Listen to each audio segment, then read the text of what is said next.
In the second part, we got information about the biodiversity path. Biodiversity path, when we meet to these paths, at that time the peoples directly reach to very close to the nature आणि लोकांच्या इतके निसर्गाच्या जवळ जातात, वन्यजीवांशी त्यांची इतकी जवळीकता येते आणि त्यामुळं त्यांना त्यांच्या बाबतीमध्ये जे काही अवेअरनेस यायला पाहिजे ती आपल्याला येताना बघायला मिळते. त्याच्यानंतर the next part that is the national park. National park it is also a area, some area which is important, which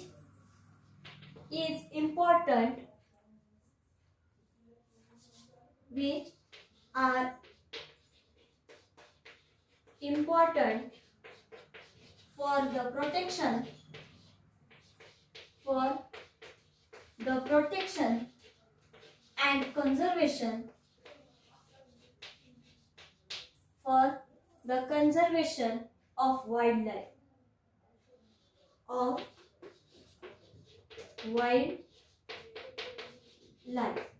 जी काही वाईल्ड लाईफ आहे म्हणजे वन्यजीव आहेत, तर त्या वन्यजीवांमध्ये किंवा त्या वन्यजीवांचं संरक्षण करण्यासाठी, त्यांचं संगोपन करण्यासाठी एक पर्टिक्युलर एरिया जो आहे तो रिझर्व केला जातो. Are reserve for them. वन्यजीवांसाठी एक पर्टिक्युलर जागा जी आहे ती ठरवली जाते आणि त्या ठिकाणी त्यांचं संरक्षण आणि संगोपन केलं जातं. कुणाचं? तर wild life.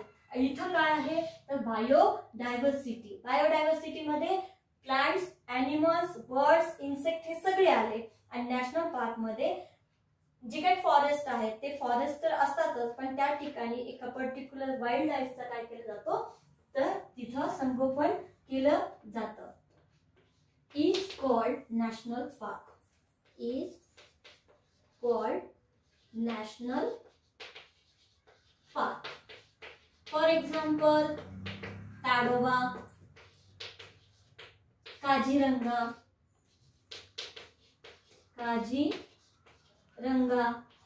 and Tadoba. You also can get more information on the Google. तुम्ही गुगल थ्रू सुद्धा वेगवेगळे बायोडायव्हर्सिटी पार्क असतील, नॅशनल पार्क असतील तर त्यांची माहिती तुम्ही मिळवू शकता. After that sanctuaries. अभयारण्य. नॅशनल पार्क राष्ट्रीय उद्यान आणि तिसरा जो आहे तो म्हणजे सँक्च्युअरीज. सँक्च्युअरीज म्हणजे अभयारण्य.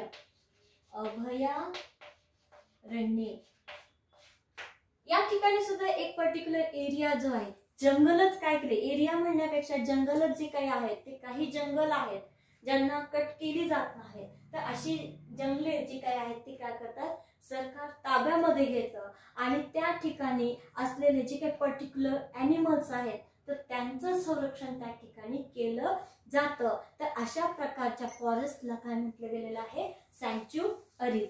Certain forest areas. डेफिनेशन आहे सर्टन फॉरेस्ट एरियाज, काही जंगल आहेत, are reserved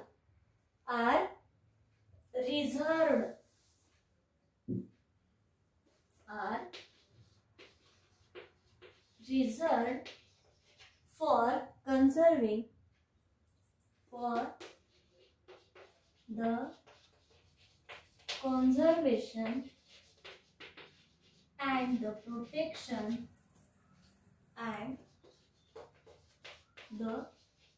protection of particular animal, of a particular animal or plant is called sanctuary.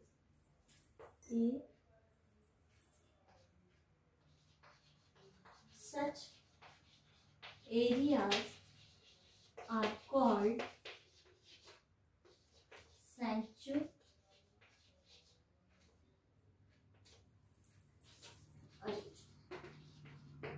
असे काही जंगल आहेत ज्याची जागा प्राण्यांच्या एखाद्या प्राण्यासाठी किंवा एखाद्या वनस्पतींना जतन करून ठेवण्यासाठी सुरक्षित ठेवण्यासाठी रिझर्व केले जातात. तर तशा एरियाला काय म्हटलेलं आहे सँक्च्युअरीज असं म्हणतात. फॉर एक्झाम्पल सोलापूर डिस्ट्रिक्ट मध्ये जर बघितला तर तुम्हाला माळढोक नावाचं सँक्च्युअरी आपल्याला बघायला मिळते. सगळ्यांना समजतंय? सोलापूर डिस्ट्रिक्ट आपल्यासाठी खूप जवळचं आहे, बरोबर आहे. आणि यामध्ये एक आणखीन एक गोष्ट म्हणजे बघायला मिळते तर जे काही नामशेष होण्याच्या मार्गावर आलेली वनस्पती असतील किंवा प्राणी असतील तर त्यांच्या जाती ज्या काही आहेत त्या जास्ती काळ टिकून राहाव्यात, त्यांना संरक्षण मिळावं. कारण जनरली जर बघितलं तर हंटिंगची जी प्रोसेस आहे ती आपल्याला ह्युमन बिईंग्स मध्ये बघायला मिळते. म्हणजे मानवांकडून जी काही त्यांची शिकार आहे तर ती शिकार आपल्याला होताना बघायला मिळतात. म्हणजे नॅचरल फॉरेस्ट आहेत तर त्या ठिकाणावरती अशा पद्धतीने हंटिंग मोठ्या प्रमाणात होते, शिकार मोठ्या प्रमाणात होते. बट टू प्रोटेक्ट देम आणि त्यांना सुरक्षित करणे किंवा त्यांची रक्षण करण्यासाठी काय केलेलं आहे तर जी काही एफर्ट्स आहेत, जी काही कार्य केलेली आहेत तर ती आपल्याला अशा पद्धतीने बघायला मिळते. एक बायोडायव्हर्सिटी पार्क, दुसरा नॅशनल पार्क आणि तिसरी सँक्च्युअरीज आहेत. आता आणखीन एक एक्झाम्पल जर बघितलं तर मयानी लेक म्हणून सातारा डिस्ट्रिक्ट मध्ये आपल्याला बघायला मिळतो. Mayani lake has form due to a dam built on a Chand river. Chand नदीच्या काठावरती किंवा चांद नदीवरती जे काही धरण आहे ते धरण बांधून हे तळ तयार केलेलं आहे. आणि हे तळ आपल्याला सातारा जिल्ह्यामध्ये बघायला मिळतं. Flamingos, these kinds of birds, flamingos नावाचे बर्ड्स जे आहेत they migrate from the Siberia to Satara district on this Mayani lake. आणि सायबेरिया मधून आपल्याला या ठिकाणी ते स्थलांतर होताना बघायला, मायग्रेशन आपण म्हणतो. म्हणजे एका ठिकाणावर मायग्रेशन मीन्स स्थलांतर. मायग्रेशन म्हणजे काय, animals move from one place to another place for getting their food or water or to breed their young ones. आणि इतकंच नाही तर अंडी घालण्यासाठी, त्यांच्या पिलांना जन्म देण्यासाठी ते काय करतात, एका ठिकाणाहून दुसऱ्या ठिकाणी जातात. तर याला आपण मायग्रेशन म्हणतो.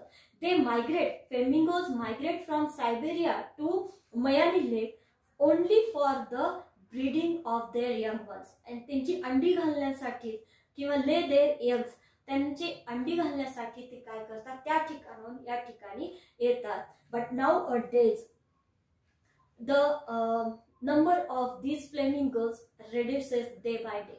आणि याच फ्लेमिंगोजचं आता जर बघितलं तर काय झालेली आहे, संख्या वरचेवर कमी होत आलेली आहे. Because of the decreasing of the level of water from that lake and dam. जे काही धरण आहे त्या धरणातल्या पाण्याची जी लेवल आहे, पातळी आहे, ती खाली गेल्यामुळे काय झालेले आहेत, बरेचसे काय करतात, जी काही फ्लेमिंगोज आहेत ते आता या ठिकाणी येण्याचं प्रमाण जे आहे त्यांचं कमी झालेलं आहे. इकडे लक्ष द्या. Flamingos from the Siberia region in the northern Asia migrate to this Mayani Lake. Here they build their nest and lay eggs. Once the baby birds grow, they big enough.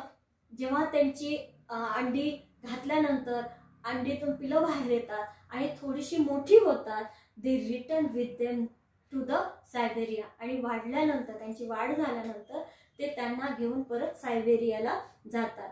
In this region, the past as the water level in the dam had fallen. आणि पाण्याची पातळी कमी झाल्यामुळे काय झाले, the flamingos had stopped coming. आणि जी काही flamingos आहे त्यांचं प्रमाण येण्याचं कमी झालेलं आहे. त्यानंतर माळढोक, the biggest माळढोक is famous for the great Indian birds. Great Indian bustard नावाचे पक्षी आहेत. They have a very graceful neck.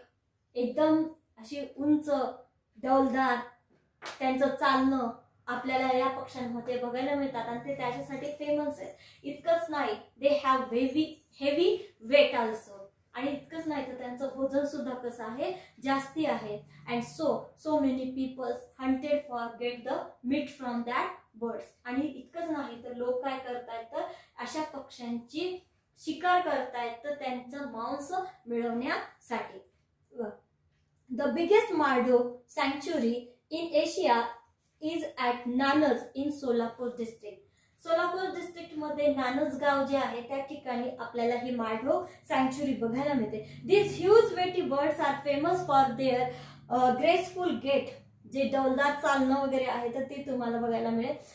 If you have Android mobiles, you can see the video of these birds on the YouTube also. These birds live in open grassland. ते घरटी घालत नाहीत, काही नाही. त्या मार्डोक अभयारण्यामध्ये असलेले जे काही गवत आहे किंवा गवताळ जमीन आहे त्या जमिनीवरती ते काय करतात तर राहतात. They feed on the insect. ती कीटकांचं भक्षण करतात. thus giving protection to the crops in the field. आणि इतकंच नाही तर त्याच्या भोवताली असलेली जी काही शेती वगैरे आहे तर त्या शेतीच्या पिकांवरती पडणारे जी काही कीटक आहे किंवा कीड लागते आपण म्हणतो तर त्यामुळे त्याचं या पक्ष्यांमुळे काय होतं तर त्या पिकांचं सुद्धा संरक्षण होतं. So they are called the farmers friend. आणि म्हणून the great Indian bustards are also called the farmers friend. आणि म्हणून त्यांना काय म्हणलेलं आहे, शेतकऱ्यांचा मित्र असा म्हटलेला आहे.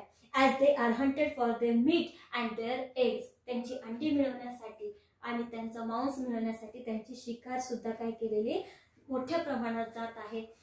Maharashtra state has declared the Nannaj area as a sanctuary for the great Indian bustard. आणि म्हणून महाराष्ट्र सरकारने काय केलेलं आहे तर नानज इथली जी काही सँक्च्युरी आहे तर ग्रेट इंडियन बस्टर्डच्या नावाने काय केलेली आहे, डिक्लेअर केलेले आहे. इथं फक्त हेच पक्षी आहेत का तर नाही, deer also found in the grassland. इतकंच नाही तर या ठिकाणी आपल्याला हरिण सुद्धा बघायला मिळतात. आणखीन एक आहे मस्त मजेशीर आहे, कधी गेलात तर तुम्ही नक्कीच बघा. About the 50 kilometre from the Pune to Ahmednagar highway.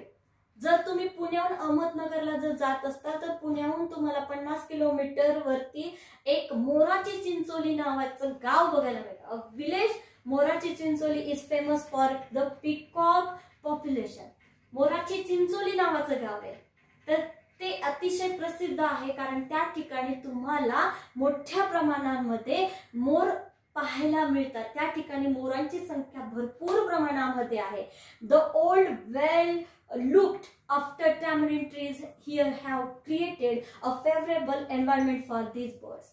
आणि मोरासाठी आवश्यक असलेलं जे वातावरण आहे तर त्या वातावरण तुम्हाला तिथं मोठ्या प्रमाणात बघायला मिळतं कारण त्या गावामध्ये जास्तीत जास्त प्रमाणामध्ये मोठमोठाली चिंचेची झाडं आहेत आणि म्हणून त्याला मोराची चिंचोली असं नाव देण्यात आलेलं आहे. मोर कारण मोरांची संख्या जास्त आहे आणि चिंचची झाडं तिथं जास्त आहेत म्हणून चिंचोली असं म्हटलेलं आहे. P foul have found sanctuary in this village.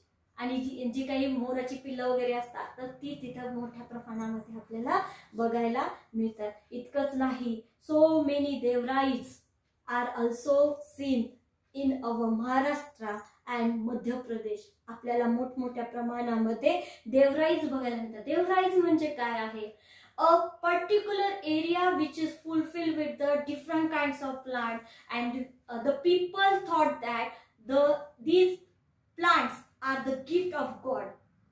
काय समजतात लोक की ही जी काही झाडं आहेत तर देवाची देणगी आहे आणि सो दे पीपल ती लोक they never cut these trees and so the number of plants and different kinds of plants are grow on that place. आणि म्हणून त्यांना नाव काय देण्यात आले. So these areas are called devrais आणि म्हणून त्यांना काय म्हटलेलं आहे, देवराईज म्हटलेलं आहे. In Madhya Pradesh it is called as शरणवन असं म्हटलेलं आहे. Indian culture gives importance to the protection of forest. The Devrai is an example. People believe that a Devrai is a really jungle reserved for the god. No tree or plant is in a Devrai is ever cut. That is why all trees in a Devrai are safe even today. Maharashtra has many Devrais. In Madhya Pradesh, they are known as Sharanvan. Devrais give shelter not only to the plants but also to the animals that live there. Hence, Devrais and Sharanvans can be called sanctuaries of ancient times. आणि म्हणून प्राचीन काळापासून देवराईज आणि शरणवन जे काही आहेत तर त्यांना एक प्रकारचे अभयारण्यच म्हटलेले आहे. ओके, सगळ्यांना हा पाठ समजला असेल. Everyone understand this topic. And the most important points in this topic, they are the definitions of the biodiversity park, national park, and the sanctuaries. And another thing that some give reasons also ask. काही give reason कारणे त्यासाठी सुद्धा विचारलं जातं. For example, the great Indian mustards are called farmers' friend. Then Morachi Chincholi. Then some name of national parks, sanctuaries also remind, and then write down try to get the notes of this lesson also, and then definition the reasons of the pollution that affected on the human beings. Okay, everyone understand? Complete your homework.